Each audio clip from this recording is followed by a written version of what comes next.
girls. Welcome to The Compromise, a podcast for well-rounded, antiquated gentlemen in search of highbrow media and information, where we discuss strange and interesting things that have happened in the world's past. A special thanks to Austin Haga for the music for today's episode. My name is Cale Owens. My name is Will Bergman. My name is Ben Mobley. And today we are discussing crime. And I'll start off with a rather interesting story from some time ago. Do tell. This is the story of Bela Kiss, the Austro-Hungarian vampire. Obviously, he was not a real vampire, as you could imagine, but local superstitions, made some devices. So, Bela Kiss was baptized on July 29th in 1877. Which is important, I guess. It is. It ties in a little bit later. Oh, okay. He was born in a town called Izyak in the Austro-Hungarian Empire. Born to Janos and Varga Kiss. In 1905. Wait, how's his last name spelled? It's Kiss. It is Kiss. Oh my. So that's my stepmother's like last name. He's from Hungary? Yes. Oh my. Mm-hmm. She's from Hungary. Well, gosh, they should use something. Maybe there's some family ties. Surprised me. All right. In 1905, he moved to the outskirts of Budapest with his wife. There's not much information available with his wife, and I have a small personal conspiracy that I'll get to in a minute. In 1912, she actually ran off with a supposed lover. And given Bela's future acts, I'm skeptical of this, needless to say. He hired in place of his wife for the... Hired? Yeah, to kind of replace some of the more homely tasks that was a lot, more prevalent in the past. To fulfill those homely duties, he hired a woman named Janos Jakobek. She was kind of an old, frail woman who some said that her marbles weren't all there. There were some strange things about Bela. He was interested in astrology and the occult, which we all know is an instant bad sign. Astrology. Astrology. It's like and signs. When he hired Jakobek, he had one rule, and that was that there was a room near the back of the house, a small, kind of closet area, that she was not allowed to enter. Oh, that's not That- scary. This is like a... that should instantly set you off. Edgar Allan Poe. It actually has a lot of those kind of elements to it. One day, actually, in the early 19-teens, he had a delivery of barrels to his house, like large metal drums, like big metal barrels. Like oil barrels. Yes, he actually claimed that they were used to store oil in. And then that, along with, he had a lot of commuters to his house, in particular young women, and he was seen digging around his garden a lot. Which Were again, these women seen leaving? Well, yeah, but, I don't think they really had that choice after. Anyway, in 1914, World War I, of course, began. He was drafted. He left Jakobek to leave the house, or to watch the house, and that's kind of the end of Bela. And in 1916, his landlord brought some Austro-Hungarian soldiers who were stationed around Budapest to Bela's house, remembering those big drums of oil. And when they cracked them open, let's just say that there wasn't oil in there, but instead rotting, decomposed, pickled bodies. Well, eventually it's going to be oil. You wait around. There were 24 bodies found around his property, and 24. Yeah, 24. 7 in barrels, 24 bodies buried here and there, and on most of the bodies there were 2 puncture holes in the neck, and this led to a local superstition that he was in fact a vampire. This is most likely just to drain the blood out before he pickled them, because that's what you do. Or Yeah, it but- might be like a ritual. But was he? Yeah, maybe- Was he a vampire? Yes or no? I don't believe so. Maybe he thought himself was, because he was interested in Like the a- occult, so like a it is very schizoid. possible that he could have been, into some strange rituals, but we don't really know. Where they eventually investigated that room that his servant Jakobek was not allowed into, they found some interesting things, including correspondence between him and a lot of his victims, which were those younger women that were seen at his door, as well as books on poisoning and strangulation, which in 19... Books on strangulation. I know, that's... Books on strang- How do you how do you write like a full book on strangulation? Exactly, it's how he got a hold of these types of things that really puzzles me. He would basically talk to these women through letters, and he would extort them for money, and then be like, "Oh yeah, you can come over to my place," and then they do, and then they get pickled. So it's like the They get like stuffed what, in what our barrels and parents pickled. warned us the internet was. Exactly, In, like, 1914. the fate of Balakis is pretty unknown, just because it's a very common name, especially in Eastern Europe. So it's very possible that he was killed during the war, because the war didn't really go well for Austria-Hungary. There have been sightings all the way up to, I believe, the 30s, even one in New York. That's definitely just people. But there's that I'm sure that's trying to catch on. It's like the Elvis impersonators. exactly. The So Bela Keys impersonators. yeah. They're all the rage in the 30s. Jakobek always claimed that she knew nothing, but I find that hard to believe. I think that she was just okay at getting a paycheck, and that was it. As far as Bella's wife goes, I mean, I don't know if you guys. I think that he killed her. I think that he. That's my theory. Well, yeah, like serial killer types. Like, Well, if you're a wife to a serial killer, unless it's like BTK or Ted Bundy, like you're done for. I just don't know how. There's so little information out there, at least in English, and even then I actually had to get some translations just to get this information. There is so little content there just about him, and especially the people around him. It's actually kind of amazing. I almost wish that I spoke some of those Eastern European languages. That way I could, Yeah.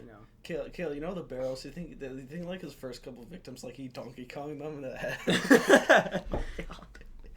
That'd be pretty weird. I mean, hey, whatever works, right? Personally, my theory is I think that he died during the war. Because there was also... I mean, if he never returned. Yeah.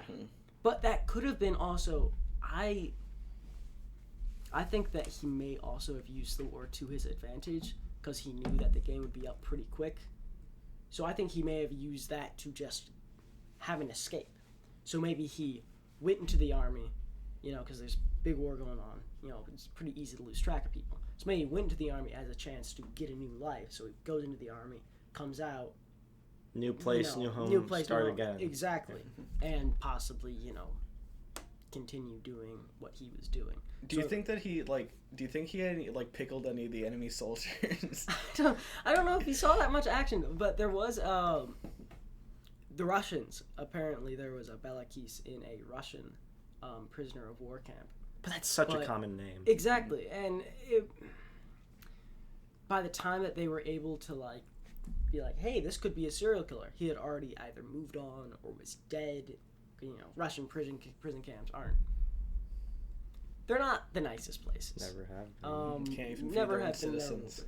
Yeah, so it's not going to be like you wasn't getting that 5-star treatment. What, like one gun every 3 soldiers, right? Yeah, it was like ammunition shortage. Yeah, Mom says my turn on the rifle. Oh, geez, wow. So yeah, that is Belakis, and it's just amazing to me, like how much this guy was able to get away with, without, there's so many red flags. Well, then again, it's the 1910s, I mean, True, it's like the 1910s, and also in southeastern Europe, where like 1 in 10 people are vampires, pretty much. But yeah, like so many serial killers, like the big age of serial killers was like in the 70s and 80s. Yeah. Because they had like no technology whatsoever to identify.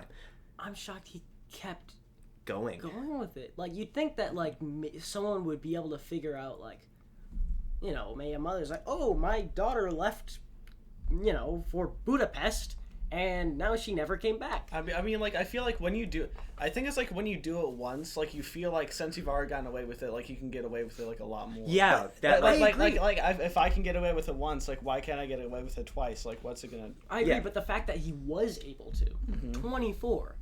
Actually, Ted Bundy had 60. But that's That's different. He's having to use, like, letters and, like, this kind of correspondence. He must have been a pretty smart guy. He must have been. He actually moved to Budapest to work as a tinsmith, and he later started making enough money off of extorting these people that he was able to quit his labor-intensive job and go full-time. But like, what thing you said when people asked what he did for a living? I don't really know. I probably like inherited money from. I pickle people. There's so many things that he could have said. Do you think he used actual pickle brine or like no? No, it was. It was just. I think it was just like the like hydrochloric, like acid. No, I think it was like the vinegar and just. That would smell. Oh my god. Oh yeah. They there's a quote, and it was by, I believe it was either the landlord or one of the police officials in the area. That was, it smelt like death, which is a very creative quote, but I think it sums it up pretty well. Could not have been a good scent, especially if you're cracking open seven seven pickled bodies with the boys, and the release of it. Like you have to imagine some of these have been in there for years, it's like through the summers and the freezing cold winters, in vinegar too. It's like the Akira capsules. Yeah, sort of. No, I actually don't know. Like, I don't know if he cut them up and put them in there, or if he just like stuff them in whole. I don't know the details on that part. As I said, it's very hard to get a lot of information on this guy, just because so much of the stuff has to be translated. And even then, like, you can go on the... It's the middle of Hungary and in the 1914...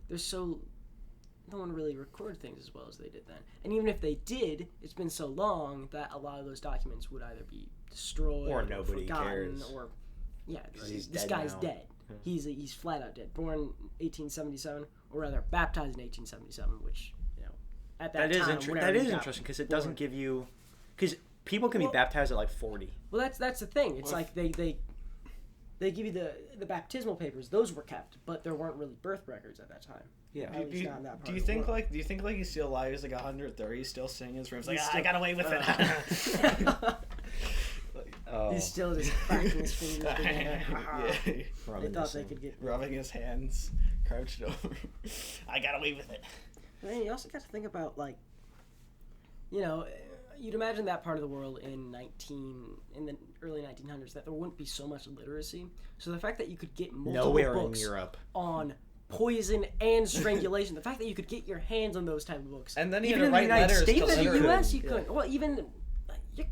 How would you manage to write a book like this? Also, he was exclusively targeting literate people since he sent letters and whatnot. True, but I don't know. Maybe that was part of his weird murder conscious thing, because there's so much psychological stuff that goes into serial killers like that. So much. If you think about it, like, he obviously was writing to like wealthy people. So that's probably why they were literate. He was probably like one of those kind of like a Black Widow killer. Yeah. This woman goes around killing lovers, like kind of like that, but like less so. But from what I've been able to discern, is that he did it pretty much for the money. Oh yeah. It sounds like, obviously there's some sort of release. Why do you pickle them if it's for money? Well, I think that ties back to his occult hobbies. I don't know the exact details on that, whether it was something, I don't know, satanic or it was Pickle Rick. That's why I pickled them. It's hungry. Yeah. It's a bold statement. It's hungry. That was a bold statement. Oh yeah, all of them. All our no Hungarian viewers just stopped watching me of negative. Yeah, all our Hungarian viewers just logged out. But the fact that they were likely, just based off of our conjecture that they probably were at least middle class. Oh yeah. I'm surprised that he was able to get away with 24. And actually, there is one body that was male, and there's very little information on that. But the fact that he was able to, 23 young women that weren't just forgotten about, that had presumably families and this, that, and the other. The fact that he was able to get away with that 23 times and no one caught on, even until after he left. They caught on because they thought that he had some oil. You know what I mean? It's crazy. It's just crazy. It's sort of weird. I mean, I can see like how like more modern day serial killers can get away because like they're not. It's not one spot. They're not bringing them into their home. Communication is so much faster too. Yeah. That this guy would have to be. I'm sure that he was probably sending letters to like 5 different people at one time. Oh, juggling all of it. Because then you got to think these are the ones that he succeeded He's on. obviously highly intelligent. There had to be some that there had to be like, 2 times as many that just skipped out. Yeah. That never came. It's sort of scary if you think about it. It is, knowing that like this could have happened to you and no one would have known. People may have cared, but there was nothing they could do. Even today, yeah, definitely, especially today. Even, there's so much that can just. It's a big world. You can just go. It's a very big world. People won't find you until your skin and bones in the ground. That's pretty spooky stuff. But I guess that's better than pickled. Honestly, I'd rather be like stabbed to death and dumped in the ocean off the coast of Florida than like Florida. That's very specific. I was reading something today, but then to like end up pickled. It's just because that'd be horrible for your family. You have a funeral. For your skin. You having a funeral and everyone's covering their nose. Terrible for your pores. Why would they have they like cremate you? Why would they have like an open casket pickled funeral? You never know. I actually don't know the burial traditions in Hungary. It's probably the same as most. It's probably everyone else. Well, they're pretty decently. They're Catholic. very Catholic. Yeah. I think. Catholic and Jewish. Yeah. As with the rest of Western civilization. Well, I didn't know if they were Protestant. They're Orthodox, right? I think that was mostly. I mean, they actually might. I think they are. I think that was just. Oh, you're right. Yeah. Oh no, that would be a good thing to look up.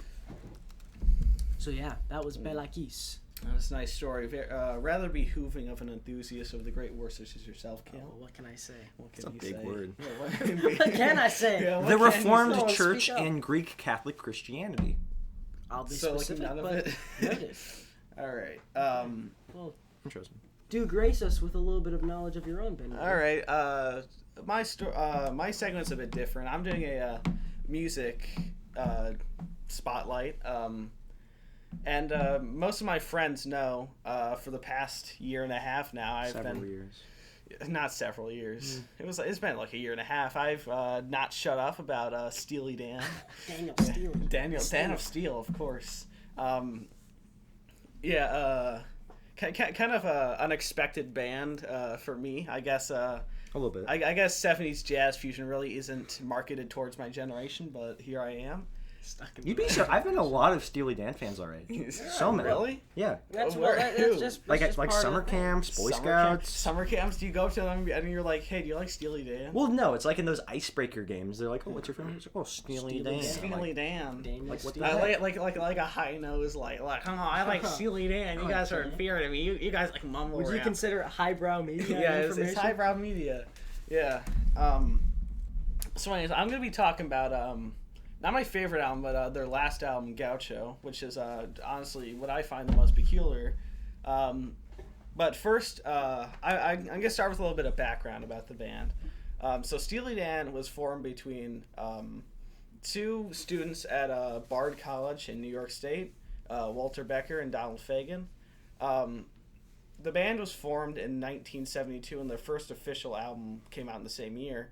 But they did record demo tracks and whatnot in the 60s with vocalist of the band at the time, David Palmer. They released their first album in 1972, which was Can't Buy a Thrill, which featured, I believe, 5 different members. And their next album, a lot of the members from the original album actually were not present. Instead, they started using what is known as session musicians. So for each song or session, they'd have different musicians, and for each album, they would have like a set of musicians, and they like try them out for different songs, and like see like what like where they fit best. And usually for every album they had a different lineup. So they released about 4 more albums until they had like their first big hit album, which was Asia. Yeah, I don't listen to much Steely Dan, but Asia. That's Asia. one to check out. Yeah, it's more Their most famous, right? Huh? Is that their most famous? Yeah. I mean, their first album was pretty famous because like, the first album, like instead of actually being like what Steely Dan makes, it was more. They made it like to market it towards people to like become known. It was less obscure. Yeah, it was less obscure. It was kind of that's why a lot of their bangers from like their quote unquote like bangers or popular songs from their first album are kind of more boring ones. Yeah. Well, I know. I get that. Yeah. Deacon Blues from the album Deacon Asia. Blues. That was my hype popular song for hype cross song. country. Yeah, this guy. We were on a bus like for like an hour and a half. He listened. What meet? I think this is Jackson. Yeah, it would have been Yeah, Jackson. he listened to Deacon Blues like 7 times. 7 times. It's a 7-minute song. Yeah, it's not a very hype song, mind you. No, it's not. It was super jazzy, but it's like a jazz pop song about some guy becoming a saxophone player. Wow. Yeah, it kind of gets in your head. It gets your mind, and it clears your mind. Folds your mind over itself, so that way it's like it forms a bubble. Ascension. It's really bizarre. Yeah, but that's Asia Deacon Blues special. That's the jazz fusion effect, Kale. Anyways, it would actually be 3 years until they officially released their next album, which is Gaucho. It took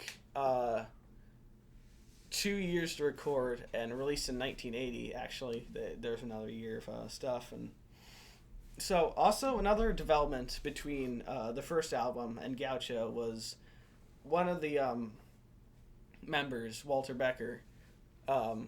He started actually using heroin, and so a lot of the albums in between, a lot of the music was like critical of like drug culture and drug use, which was very popular at the time, even after the break of the acid wave in the early 70s. And so that's really the theme that the band kind of chose. And so a lot of the music actually has it tells stories or has deeper meanings, and that's a large reason why I find it interesting. And did Walter Becker ever get clean? Yeah, I got clean. In the mid 80s, he moved to Maui and got clean. That's the best place to do it. Yeah, he moved to Maui, started a family, got clean, and released a pretty bad album. Yeah. Wait. Maui as in like... as in the island.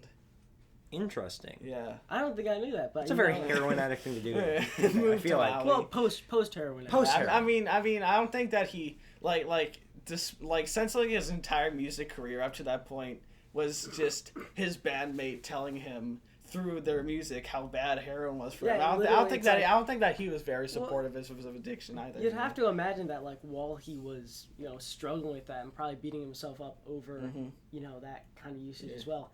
Going out and singing about it and having all your friends chastise you about it and be like, they weren't really. I don't think it was really. I don't know if chastising probably is the right word, but trying to get him off that stuff. I think it would be good motivation, or at least the best that you could get for something as serious as a heroin. Yeah.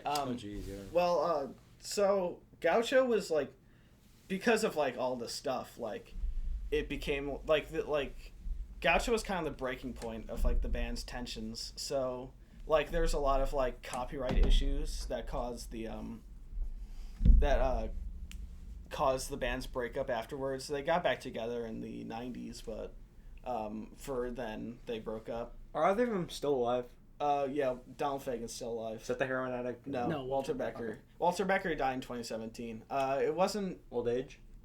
He died 67 years old, so he lived a decently long life, but you could assume long that life for someone who's you could assume that his drug addiction could have possibly shortened his life, but that's besides the point. But anyways, Gaucho. Esophageal cancer. Yeah.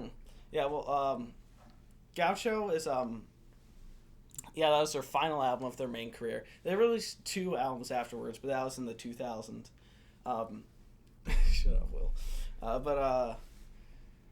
So Gaucho, so like pretty much the whole album, most of the songs actually follow like one character, and it's like meant to personify like, kind of like, with a book. If you've ever read Fear and Loathing in Las Vegas, it kind of also deals, with like what happens to like the people who were like so involved in like the counterculture and drug craze, like what happens like after that ends, like what is their life. So like, it follows like this guy who's like slowly aging, and like it says that like throughout like the album, and like how he's like trying to hang on to his old lifestyle despite being like unable to like relate to what is hip and like modern. So like in the song Babylon Sisters, it describes like how he lives like a relatively hedonistic lifestyle, and is also like unable to like relate with like any of like the new stuff that entails. And there's other songs like that, like most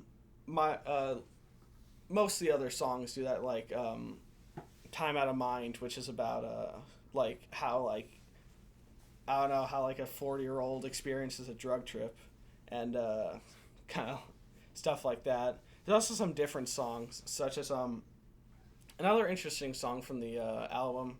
I don't know if it follows the same character, because this character is in the story is married, but My Rifle is a really interesting song, because from what I interpret about it, it's about a man who has a wife with his child, and then soon after he has a wife with his child, he comes to resent his child, not a wife with his child, said that wrong, child with his wife, but anyways, he has a child with his wife, and he comes to resent his child because he feels as if his wife is giving more attention to the child, and and like he has like the songs like I have detectives on his case, like, and like I remember when I held your tiny hand in mine, and like I loved you more than I can tell. Now it's stomping time. Like like he wants to like kill this child because like his wife loves him more, and there's like a lot of like, and also another song I like from the album, Glamour Profession.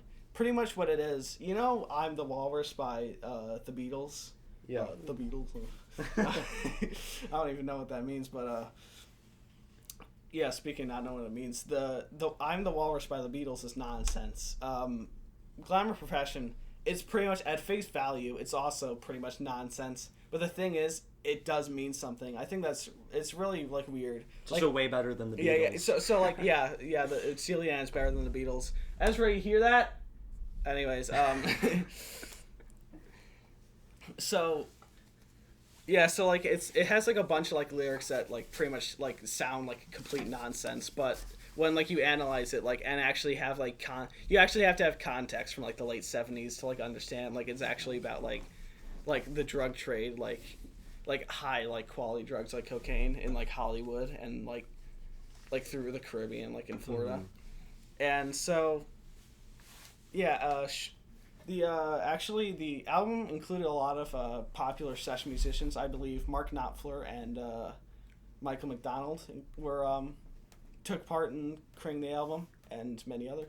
And so yeah, that's Gaucho. That's my review. So combining, you know, drug 70s, culture and nonsense. yes, you know, anti-drug messages. Counter culture. Yeah, it's kind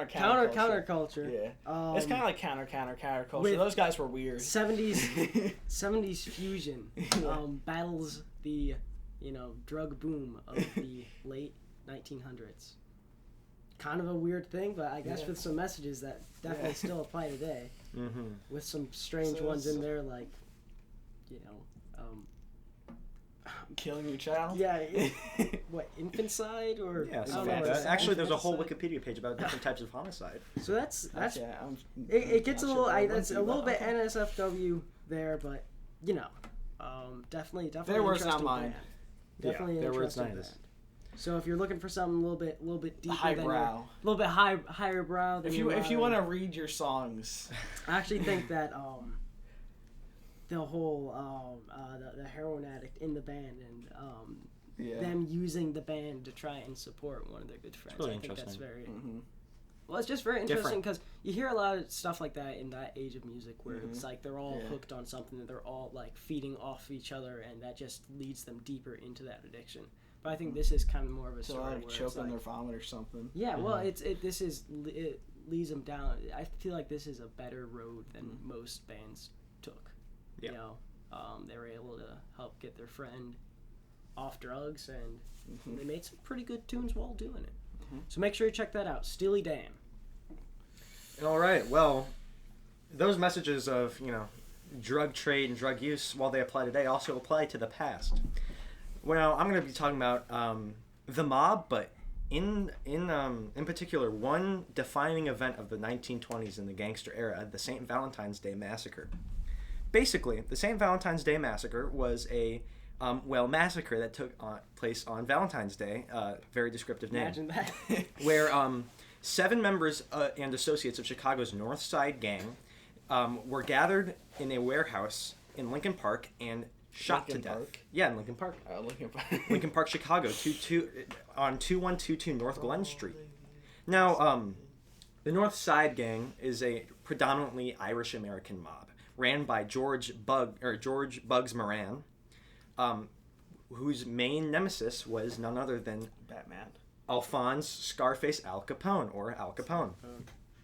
Now, there had been, leading up to this, a lot of turf issues, whether certain clubs were Bugs Moran's or certain, speakeasies were Al Capone's, and there had been a lot of clashing. And one day, Al Capone said, I'm done with this, because Bugs Moran had came in to around, I think it was like 10 of Al Capone's saloons in, Capone, Italian, Chicago outfit area, and claimed, this is my territory, please get out, and kicked them out, and beat the crap out of some too.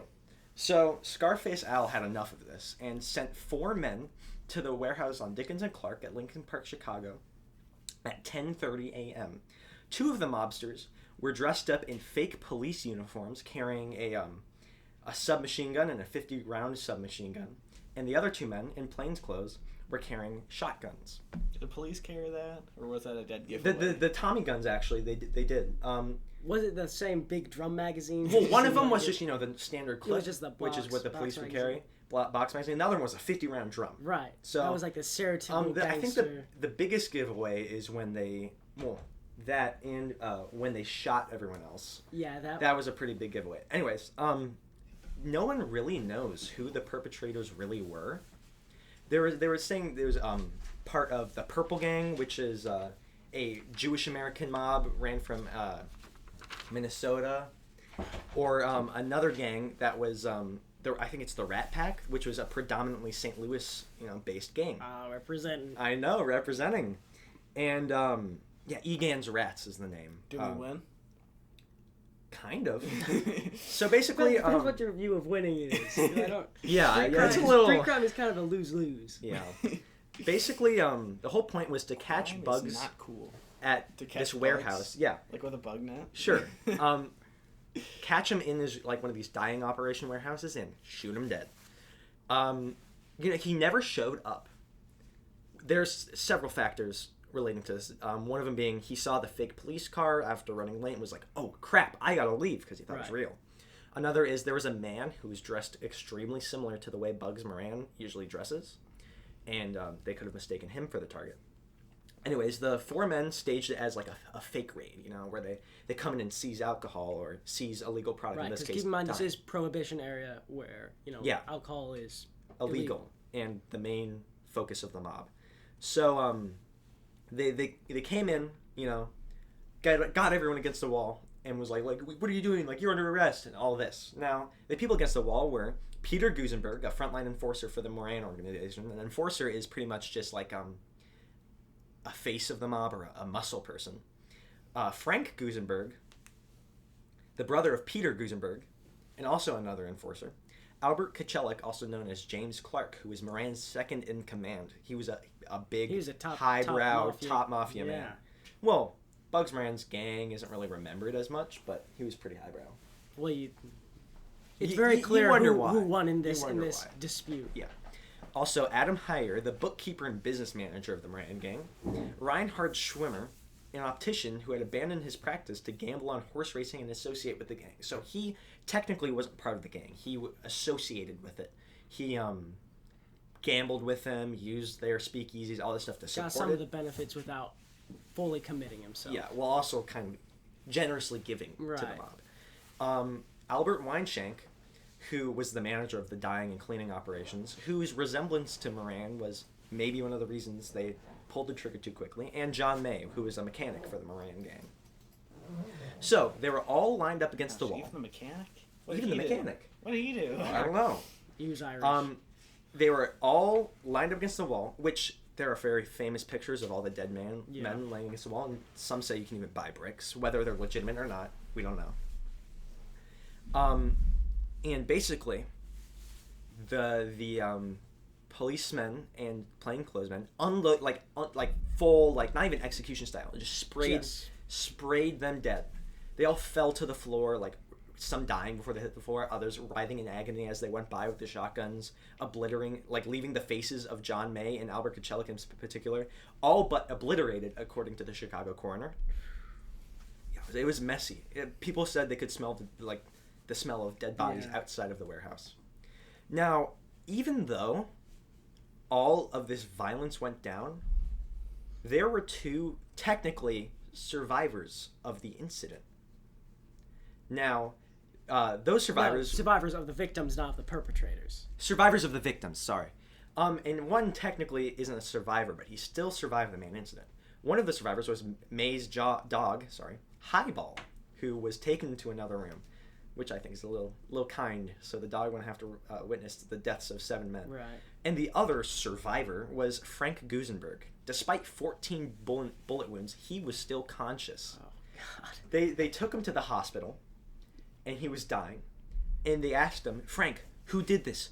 And he goes, nobody shot me, then died 3 hours later. Now, at first, that might seem kind of stupid for those not really in the know, but I'm sure that in that kind of mafia street culture, that's like some respect. They hate each other with a passion, but they have each other's backs, which is, I think, something just so crazy. You kill each other, like they go to war effectively with each other. They mow each other down with machine guns and shotguns against a wall, and yet they're still gonna be. There's class to it. They're protecting their each other in a way. Right. Like it's the same way where if someone was iced by the mob, they'd send flowers to the member's widow. Right. There's still family. like a sense of. I think they civility. feel like but at the same time, I feel like that's rude. I feel like it's more of an illusion that they do to make themselves feel like they are some sort of a higher class, and maybe to keep themselves a little bit sane. Mm-hmm. Yeah, because you gotta think that like you can justify all this stuff by being, but we do this civilly. But in reality, maybe that's just a way of coping with all like the terrible things, like atrocities like this that would be, committed and continue to be committed by the mob. Which is horrible. In the time early during Prohibition and gangster era, the mob was sort of idolized. Yeah, well, cinema especially, Mm-hmm. and there was a big resurgence in that. Later Recently, on, movies like Goodfellas, The Godfather, these big blockbuster movies that really glorify the mob. Oh yeah, and like Public Enemy #1 for a period of time, Dillinger was actually, there was a public outcry when he was shot dead out of a theater. He was sort of like a celebrity, like Bonnie and Clyde were also famous. Pretty Boy Floyd, right? Because I mean, while they were horrible people, like they did some things to get into the eye of the public, like when bank robbers, a lot of bank robber mafia, like Bonnie and Clyde and Dillinger, would burn mortgage papers to save people the money and do all this stuff that it seemed Robin Hood like, or like throw money. Yeah, in the they became streets. so romanticized that people were willing to kind of look the other way and ignore the terrible stuff in justification. Have this larger than life figure. Mm-hmm. But if you really read into it, it's not all that great. Like they're not just doing that to benefit the public, because there's always someone making money off it. When they threw the money in there as leaving bank robberies, that's so the police couldn't shoot at them, because people would flock around them when they were being chased by the police. So that money would be a deterrent, so the police couldn't just mow them down. Now, there are several theories. No one knows who the real killers were. There's several suspects. The suspects being the Jewish mob, the Purple Gang, Egan's Rats from St. Louis. Two prime suspects are Cosa Nostra, which is the Sicilian mob, hitman John Scalise and Albert Anselmi. In the days after the massacre, Scalise was heard bragging that he was the most powerful man in Chicago. Now, this might have been because he was a killer, but it could also be that Unione Siciliana president Joseph Guinta, which was like another Sicilian sort of organization, had recently elevated into the position of Unione's vice president. So he just got a promotion. But but no one knows. But we don't know if it was because a couple months after the massacre, Scalise, Anselmi, and Guinta were found dead on a lonely road in Indiana. Most powerful man in Chicago. Mowed down and left on a lonely road in Hammond, Indiana. No, you know what it was? He was the most powerful man in Chicago, but he was in Indiana, so he wasn't in Indiana. You're right, yeah. But yeah, legend states that Capone produced a baseball bat at the climax of a dinner party thrown in their honor and beat the trio to death, which, could take care of those Sicilian mobster. And while kind of playing to Capone's ego, definitely could be realistic. But yeah, it's very sketchy, and there's a lot of like the National Museum of Crime and Punishment. Ripley's, believe it or not, have bricks from the wall. People are quote unquote selling bricks from the wall, but no one knows. How are you gonna tell one brick from another realistically? Yeah, that's true. But it's kind of interesting how one man's just like voice can cause the senseless murder of 7 others, and luckily the dog lived, so Pupper dog a wholesome 100. Rejoice. But it's interesting. All the stuff about the mob, especially the big events, are interesting, right. And especially that they never found who did it. Now, Al Capone, so he's probably the most famous gangster, especially easily. Of that era. And something a little bit funny off them. They got him from, what was it, tax evasion? Tax evasion, yep. Because they had gone through the papers, and it turned out that this was the only dirt that they really could solidly hit on. Because he was so good at what he did. That's part of being, like, with the mob and that. You have so many connections. And Chicago, even today, Chicago's one of the more corrupt places on this continent. You have so many connections, and you can get yourself off so many times. But it was just that little, misstep that they were finally able to get him out for. Yeah, and it wasn't even like the police that it had to be the feds. No, it had to be that. Yeah, it was because he had literally when they took down Capone's gang, a lot of police officers who were on his payroll were arrested. Right. Because he had deep pockets. Well, he had deep pockets. $60 million a year off of speakeasies alone. And that was just speakeasies. Just with illegal bars. Imagine like the arms distribution and the dyeing up cleaning. To today's currency, or is that I actually don't know, probably, but still, even today, either way, that's a ludicrous amount of money. Yeah, and you can buy off a lot of police officers, a lot of judges, a lot of oh, he had so many people just in his pockets. His net worth today would be around $100 million. Actually, wow, I think that might be. Yeah, no, that's of that year's money. Okay, so this man was disgustingly wealthy, and think about this. Modern day would be around $30 billion net worth. 30 billion? Oh my goodness. That's what CelebrityNetWorth.com says. So that is one of the, many higher ups in the mob world, especially in Chicago. At that time. Yeah. So Jeff Bezos' net worth is $109.3 million or billion. Sorry. So I think it's 7. Well, no, I think 1.7. Oh no, it's 109.3. He's the richest man on earth. Yeah. But at the same time, net worth doesn't mean how much money you have. But right. But then he's got all these trades going because this is the only way that people are really able to get alcohol with the prohibition going on, and there's so much money to be made, and there's so many people. So much blood to be shed too. And that's how he got his dominance, is by shedding blood like that. Mm-hmm. And I mean, it's terrible, but it worked for him until they finally closed him down on tax fraud. Yep. Tax evasion. They used furniture salesman Al Capone. That was his business card. It's just great. It's funny. No, he was public enemy number 1 at some point, wasn't he? Mm. That's what I thought. Public enemy. There's public. I think there's public enemy more means like danger to the public. Right. Private enemy number 1. Private enemy number 1. Yeah. It depends on like the level of notoriety at the time. Like Right. the only reason Dillinger was is because he was on a spree.